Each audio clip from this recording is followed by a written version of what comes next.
Hey everybody, it's John from Intercot.com. I am here with Greg. Greg, tell the folks what you do here. Hi, so I'm with Walt Disney Imagineering, and I lead our show technical team at Star Wars: Rise of the Resistance here at Disney's Hollywood Studios, and that involved all the integration of all of our show elements like lighting, audio, special effects, projection, audio animatronics. Okay, excellent. So I've been on the ride twice now. First of all, great job. I mean, it goes without saying. Quite possibly one of the most technologically advanced, fascinating storytelling rides that I've ever been on.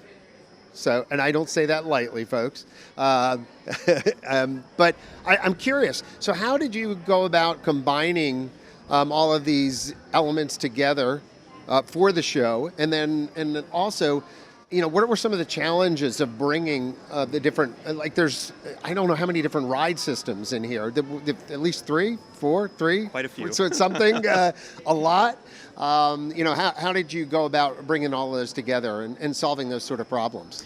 Yeah, so I think for us, the big thing we'd start with is story, right? We knew we wanted to tell an epic cinematic Star Wars story and really put our guests right in the middle of that. Right. And so when we dig into that and start looking into it, we pull all of those different technology elements together in those different ways to tell the story. But the goal is hopefully the guests don't see the technology, right? Right. Hopefully the guests aren't thinking, wow, that's an amazing Kylo Ren audio animatronic. Hopefully they're going, Kylo Ren is coming to get me. Exactly. That's so you're being put in the middle of the movies, right? Absolutely. So yeah, I mean, yeah, those kind of challenges. But like I said, you know, you're taking folks through different scenes, and it's like watching a movie in effect.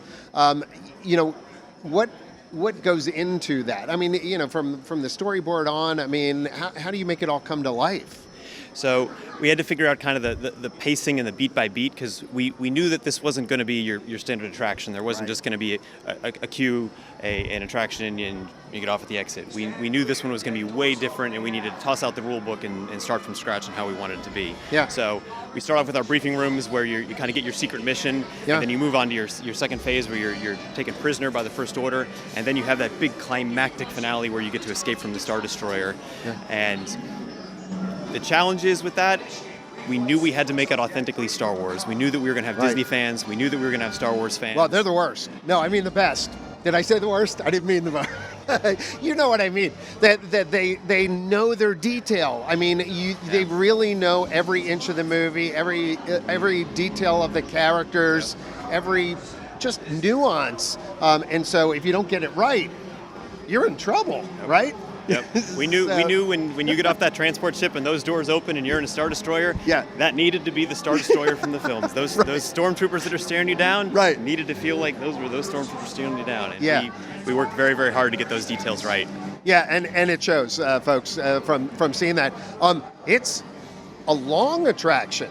So, I mean, I timed it, and, you know, admittedly, there are a couple delays here or there, but it was roughly 34 minutes from the time where I went in the first pre-show, not including walking in the queue to get to that area to the time. So I would imagine it's supposed to run somewhere in that range, around 30 minutes or so? We've been saying it's about, when we're flown, the general cadence of it, about 15 to 20 minutes, give or take. It'll vary a little bit for different guests, but yeah, it's not being a traditional experience of what we have done in the past. There'll be some slight variation from ride to ride. Yeah, and so I would put it at, is it one of the longest attractions you all have ever done? It is definitely one of the longest, yes. Okay, like what would it be up there with, do you think? Some of the, I mean, I'm trying to think of other attractions that I'm putting you on the spot, didn't I? Greg? We definitely had Universe of Energy, Ellen's Energy. Oh my goodness! All right, yep, that's the win. Universe of Energy for the win. I think that probably would be the one. What is? I'll end with this, Greg. What's your favorite part of this attraction? You've worked on it. You've been involved with it. How long now? About somewhere between 4 and 5 years. That's a long time to spend planning something. What's your favorite?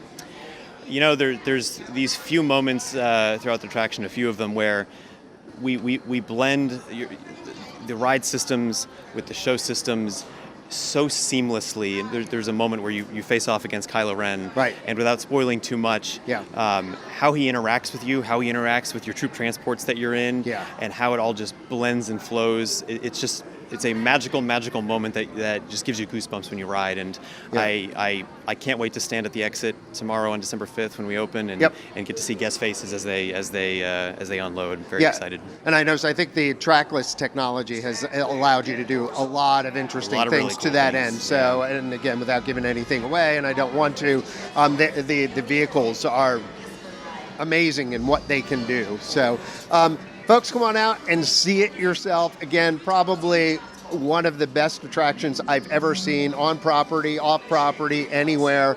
It lives up to the hype. So, Greg, thanks for spending some time with us. So much. I really appreciate it. This is John from Intercot.com. We'll see you here at Star Wars Galaxy's Edge.